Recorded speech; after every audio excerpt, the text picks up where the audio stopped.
అందరికీ నమస్తే అండి. వెల్కమ్ టు తెలుగింటి షడ్‌రుచులు. ఈరోజు వీడియోలో ఈవినింగ్ టైమ్ టేస్టీ స్నాక్ రెసిపీని మీతో షేర్ చేసుకోబోతున్నాను. బండ్ల మీద అమ్మే చల్ల పునుగుల్ని ఎలా తయారు చేయాలో మీకు చేసి చూపిస్తాను. అది కూడా వీటిని అచ్చం గోధుమ పిండితోనే తయారు చేసి చూపిస్తున్నానండి. వీటికి కాంబినేషన్‌గా చట్నీ కూడా బండ్ల మీద వేసే పల్చటి చట్నీని మీకు తయారు చేసి చూపిస్తున్నాను. ఈ రెండింటి కాంబినేషన్ కూడా నెక్స్ట్ లెవెల్‌లో ఉంటుందండి. మైదా పిండితో తయారు చేసే చల్ల పునుగులు తినడానికి చాలామంది భయపడుతూ ఉంటారు కదా! అందుకని మీకు అదే రుచితో చాలా టేస్టీగా ఉండే ఈ గోధుమ పిండి చల్ల పునుగులు ఒకసారి ట్రై చేయండి. ఇవి మీకు చాలా నచ్చేస్తాయి. ఇప్పుడు వీటి ప్రాసెస్ చూసేద్దామా? దీనికోసం ముందుగా ఒక మిక్సింగ్ బౌల్ తీసుకొని 1 కప్పు వరకు పుల్లటి పెరుగును వేసుకోండి. ఈ చల్ల పునుగులకి పెరుగు ఖచ్చితంగా పుల్లగానే ఉండాలండి. అలా అయితేనే మనకి బండ్ల మీద అమ్మే చల్ల పునుగుల టేస్ట్ వస్తుంది. నేను 2 కప్పుల గోధుమ పిండితో చల్ల పునుగులు చేస్తున్నాను. ఇప్పుడు 2 కప్పుల గోధుమ పిండికి సరిపడా సాల్ట్ వేసుకోవాలి. మీరు మీ రుచికి సరిపడా అడ్జస్ట్ చేసుకోండి. నెక్స్ట్ పావు స్పూన్ వరకు వంట సోడా కూడా వేసుకోవాలి. అలానే 2 కప్స్ వరకు గోధుమ పిండిని ఇప్పుడు పెరుగులోకి వేసుకోండి. మీరు కావాలనుకుంటే గోధుమ పిండిని ఇంకా పెంచుకొని వేసుకోవచ్చు. అలాంటప్పుడు పెరుగును కూడా ఇంకా ఎక్స్ట్రాగా వేసుకోవాలి. 2 కప్స్ గోధుమ పిండికి 1 కప్ పెరుగు అయితే పర్ఫెక్ట్‌గా సరిపోతుంది. మీ దగ్గర పుల్లటి పెరుగు లేకపోతే కమ్మటి పెరుగు వేసుకున్నా కూడా కాస్త నిమ్మరసాన్ని పిండుకోండి. ఇప్పుడు ఈ గోధుమ పిండిని పెరుగులో అంతా ఒకసారి బాగా కలుపుకున్న తర్వాత కొద్ది కొద్దిగా వాటర్ వేసుకుంటూ లూజ్ కన్సిస్టెన్సీలో మిక్స్ చేసుకోండి. బజ్జీ పిండి ఎలాంటి కన్సిస్టెన్సీలో ఉంటుందో మీకు తెలిసిందే కదా! అదే విధంగా దీన్ని కూడా లూజ్ కన్సిస్టెన్సీలో మిక్స్ చేసుకోవాలి. చూసారా? ఈ కన్సిస్టెన్సీలో వచ్చేంత వరకు మిక్స్ చేసుకోండి. పిండినంతా బాగా కలుపుకున్న తర్వాత కొద్దిగా పిండిని తీసుకొని ఒకసారి పునుగులో వేసి చూడండి. కరెక్ట్‌గా వచ్చిందంటే పిండి కన్సిస్టెన్సీ పర్ఫెక్ట్‌గా ఉన్నట్టే. ఇప్పుడు ఇందులోకి ఒక హాఫ్ స్పూన్ వరకు జీలకర్ర కూడా వేసుకొని ఒకసారి అంతా బాగా కలుపుకొని మూత పెట్టుకొని ఈ పిండిని 3-4 గంటల వరకు బాగా పులియబెట్టుకోవాలి. మీ దగ్గర 3-4 గంటల వరకు టైం లేకపోతే కనీసం 2 గంటల వరకైనా పులియబెట్టుకోండి. ఇప్పుడు మనం చట్నీని కూడా ప్రిపేర్ చేసుకుందాము.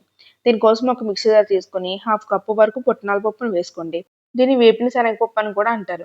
ఇప్పుడు ఇందులోకి ఒక 6 కారం గల పచ్చిమిర్చిని కూడా వేసుకోవాలి. ఇవి మీరు తినే స్పైసీని బట్టి అడ్జస్ట్ చేసుకోండి. అలానే మీ రుచికి సరిపడా సాల్ట్ కూడా వేసుకోవాలి. ఫస్ట్ ఇందులోకి వాటర్ వేయకుండా ఈ పుట్నాల పప్పుని, పచ్చిమిర్చిని కూడా మెత్తగా గ్రైండ్ చేసుకోండి. ఇలా పుట్నాల పప్పుని పౌడర్‌లా గ్రైండ్ చేసుకున్న తర్వాత ఇప్పుడు ఇందులోకి వాటర్ వేసుకొని పల్చటి చట్నీలా గ్రైండ్ చేసుకోవాలి. చూసారా? ఇలా పలుచగా ఉండాలి. ఇలా ఉంటే మనకి బండ్ల మీద వేసే చట్నీ కన్సిస్టెన్సీలో ఉంటుంది. టేస్ట్ కూడా చాలా బావుంటుంది. ఇలా తయారు చేసుకుని ఈ చట్నీలోకి మనం తాలింపు వేసుకుందాము. దీనికోసం స్టవ్ మీద ఒక పాన్ పెట్టుకుని ఒక 2 స్పూన్స్ వరకు ఆయిల్ వేసుకోండి. ఇప్పుడు మంటను మీడియం ఫ్లేమ్‌లోకి అడ్జస్ట్ చేసుకొని 1 స్పూన్ వరకు చాయ్ మినపప్పును వేసుకోండి. అలానే ఇందులోకి ఒక పావు స్పూన్ వరకు ఆవాలు, ఒక రెమ్మ కరివేపాకు, ఒక ఎండుమిర్చిని 2 ముక్కలుగా చేసుకొని వేసుకోండి. ఇప్పుడు ఈ తాలింపును మాడిపోకుండా దోరగా ఫ్రై చేసుకోవాలి. ఇలా తాలింపు అంతా బాగా ఫ్రై అయిన తర్వాత ఇప్పుడు దీన్ని తీసుకెళ్ళి మనం చట్నీలో వేసుకోవాలి. నేను ఈ తాలింపులో జీలకర్ర వేయలేదండి. మీకు కావాలనుకుంటే వేసుకోవచ్చు. ఇలా తాలింపుని చట్నీలో వేసేసిన తర్వాత చట్నీ అంతా ఒకసారి బాగా మిక్స్ చేసుకుంటే ఎంతో రుచిగా ఉండే కమ్మటి చట్నీ రెడీ అయిపోతుంది. ఇలా చేసుకున్న తర్వాత ఇప్పుడు చట్నీని పక్కన పెట్టుకొని మనం పునుగులను కూడా ప్రిపేర్ చేసుకుందాము. దీనికోసం మనం ముందుగా కలిపి పెట్టుకున్న పిండిని అంతా బాగా మిక్స్ చేసుకోవాలి. నేను 4 గంటల తర్వాత మీకు మళ్ళీ తీసి చూపిస్తున్నాను. ఈ పిండినంతా ఒకసారి బాగా కలుపుకోండి. ఈ పిండినంతా ఒక నిమిషం పాటు ఇలా ట్యాప్ చేస్తూ కలుపుకున్నారంటే పునుగులు బాగా ఫ్లఫీగా వస్తాయండి. టేస్ట్ కూడా చాలా బావుంటాయి. ఇలా పిండినంతా బాగా కలుపుకున్న తర్వాత ఇప్పుడు స్టవ్ మీద డీప్ ఫ్రైకి సరిపడా ఆయిల్ పెట్టుకోండి. ఇప్పుడు ఈ ఆయిల్ బాగా హీట్ అయిన తర్వాత మాత్రమే మనం పునుగులు వేసుకోవాలి. మంటని మీడియం ఫ్లేమ్‌లో పెట్టుకొని పునుగులు వేసుకోండి. ఇలా నేను చూపించినట్టుగా చిన్న చిన్న పునుగుల్లా వేసుకోవాలి. మీరు ఎంతైతే ఆయిల్ తీసుకున్నారో ఆ ఆయిల్‌కి సరిపడా పునుగులు మాత్రం వేసుకోండి. కాస్త ఖాళీగా ఉండేలానే వేసుకోండి. పునుగులు బాగా ఫ్రై అవుతాయి. ఇలా చిన్న చిన్న పునుగుల్లా వేసుకున్న తర్వాత మీరు గరిటె పెట్టకుండా అలానే వదిలేయండి. ఇవి కాస్త ఫ్రై అయిన తర్వాత వాటంతట అవే పైకి తేలుతాయి. చూసారా? మనం కదపక ముందే ఇవి పైకి తేలిపోతాయి. ఇలా ఒక నిమిషం పాటు ఈ పునుగుల్ని అలానే వదిలేసి తర్వాత గరిటె పెట్టుకొని 2 సైడ్‌లకి తిప్పుకుంటూ వీటిని గోల్డెన్ రెడ్ కలర్ వచ్చేంత వరకు ఫ్రై చేసుకోండి. మధ్య మధ్యలో కదుపుకుంటూ ఫ్రై చేసుకోవాలి. మన ఛానల్‌లో ఇలాంటి ఎన్నో టేస్టీ స్నాక్ రెసిపీస్ చాలా ఉన్నాయండి. ఒకసారి మీకు కావాలనుకుంటే చెక్ చేసుకొని మీరు కూడా ట్రై చేయొచ్చు. ఇలా ఈ పునుగులు ఫ్రై అవ్వడానికి 4-5 నిమిషాల వరకు టైం పడుతుంది. మధ్య మధ్యలో కదుపుకుంటూ ఇలా గోల్డెన్ రెడ్ కలర్ వచ్చేంత వరకు ఫ్రై చేసుకొని పక్కకు తీసుకోవడమే. అంతేనండి. చాలా ఈజీగా అయిపోతాయి.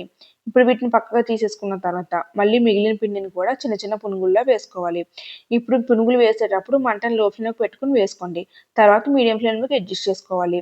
చూసారా పునుగులు వేసిన వెంటనే ఎలా పైకి తేలుతున్నాయో? ఈ పునుగులు లోపల ఉండలు కట్టకుండా ఫ్లఫీగా చాలా టేస్టీగా కుదురుతాయండి. నేను చెప్పే టిప్స్ అన్ని పాటిస్తూ ఈ చల్ల పునుగులు వేశారంటే చాలా రుచిగా ఉంటాయి. ఇలా పునుగులన్నింటిని వేసేసిన తర్వాత ఇలా వీటిని కూడా గోల్డెన్ రెడ్ కలర్ వచ్చేంత వరకు ఫ్రై చేసుకొని పక్కకు తీసుకోండి. అంతేనండి. ఇలా మీరు కలుపుకున్న పిండినంతా చిన్న చిన్న పునుగుల్లా వేసుకొని ఫ్రై చేసుకొని పక్కకు తీసుకోవడమే. ఇప్పుడు వీటిని వేడి వేడిగా సర్వ్ చేసుకొని, పక్కన మనం తయారు చేసుకున్న చట్నీని పెట్టుకొని, చిన్న చిన్న ముక్కలుగా కట్ చేసుకున్న ఆనియన్స్‌ని నంచుకుంటూ తిన్నారంటే టేస్ట్ చాలా చాలా బావుంటుందండి. ఒకసారి మీరు కూడా ఇంట్లో ట్రై చేసి ఎలా కుదిరిందో నాకు కామెంట్ బాక్స్‌లో చెప్పండి. అలానే మీకు ఈ రెసిపీ నచ్చితే ఈ వీడియోకి ఒక లైక్ చేసి, ఇలాంటి స్పెషల్ రెసిపీస్ కోసం ఛానెల్‌ని సబ్స్క్రైబ్ చేయండి. Thank you.